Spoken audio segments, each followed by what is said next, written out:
Rather than going to the lectern, I think I'll just stay comfortably here and talk to you because I think this is really just a conversation that we're going to have.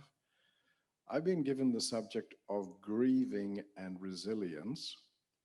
While you grieve, sometimes you think about the good things, the things that take you back, you remember. And there was something that just came back to me when our blind athlete, to whom I respect for all the things he mentioned, there was something that happened when I was a very young kid in 1955. I guess that gives you an indication of how young I am. I went to school in a place called Darjeeling, which is in the Himalayan mountains, and I had the great pleasure of meeting Norgay Tenzing. And it's just a memory just came back with his comments about his mountaineering uh, experiences. And as you probably all remember, Norgay Tenzing was the second person to climb Mount Everest with Sir Edmund Hillary. We were there because Norgay Tenzing had established a mountaineering school in Darjeeling, and he was collecting flags from different countries. And my parents and I, we were asked to see if we could give him a flag of Finland. That's the country where I was born, and at that time I was a Finnish citizen, becoming Australian later on. And then moving back all these years, looking at grieving, I'm not the only one who may have an experience of grieving. We have examples in the last 12, maybe less than 12 months.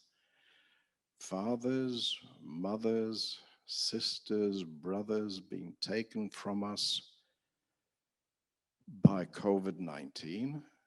All of those people are going through a period of grieving, grieving where their loved ones were taken from them at short notice, and finding a way mentally to find the resilience to return to a life of normality. My period of grieving happened in 2014 when my son, who was 36, 37 years of age, contracted cancer and passed away after struggling with treatments 15 months later. That episode doesn't go away. The grieving stays and it comes back at the most unexpected times.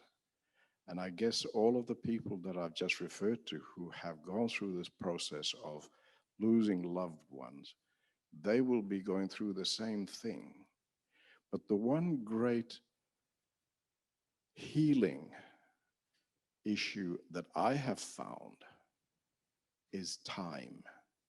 Time heals as you come to terms with what has happened.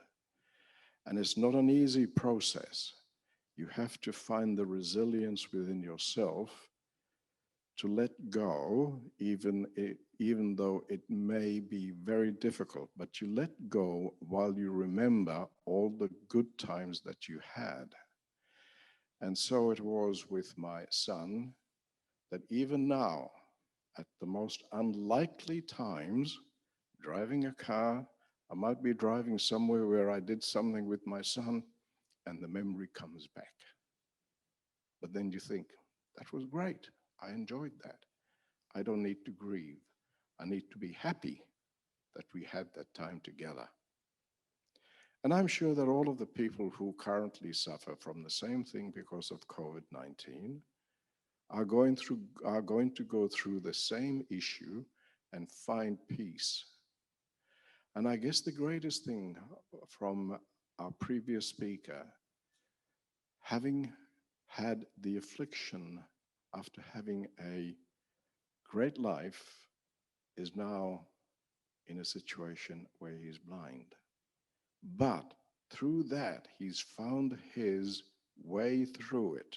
The resilience that he has shown is what all of these people, and in fact, what I myself have gone through to be where I am now, and I hope to be for the rest of my life. But you always go back and you think, well, could it have been different? You can't change what has happened. You need to learn how to live with it.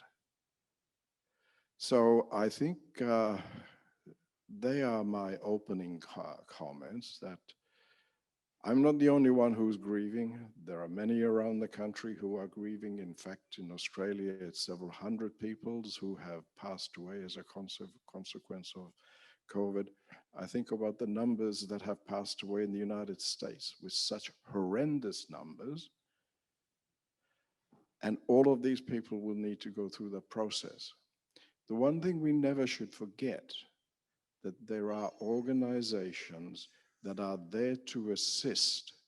And the easiest way to find that assistance is to open up, not to bottle it up, but to bring it out and to be able to talk about it. Because when you start to talk about it and you seek the assistance that is available, that's when you find the resilience to recover and to find yourself going in the right direction and living your life fully for whatever you have left of your life and whatever you want to make of your life for the rest of your life. So I think at this stage, Dr.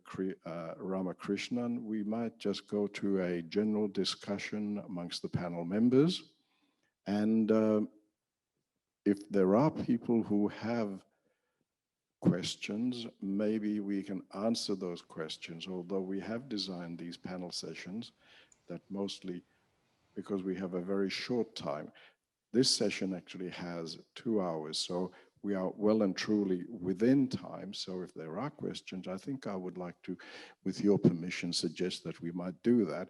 But any other members of the panel who wish to participate in this, asking questions or putting up proposals as to what they feel should happen and what we should do to handle the grieving process and the resilience to recover, would welcome all of that. Thank you, Emo. I would like to open now for any discussion that panel members may have. Well, maybe if I can ask Kate, losing a loved member of the family, exactly in the same situation as I was, would have been heart-wrenching. You made a few short comments about how you handled it. Is there any other comments that you have, any other information that other people may find useful if and when they are in this kind of a situation, what they can do, where they can go to seek assistance or talk to family members who obviously will be there as well to assist and to help in whatever way they can?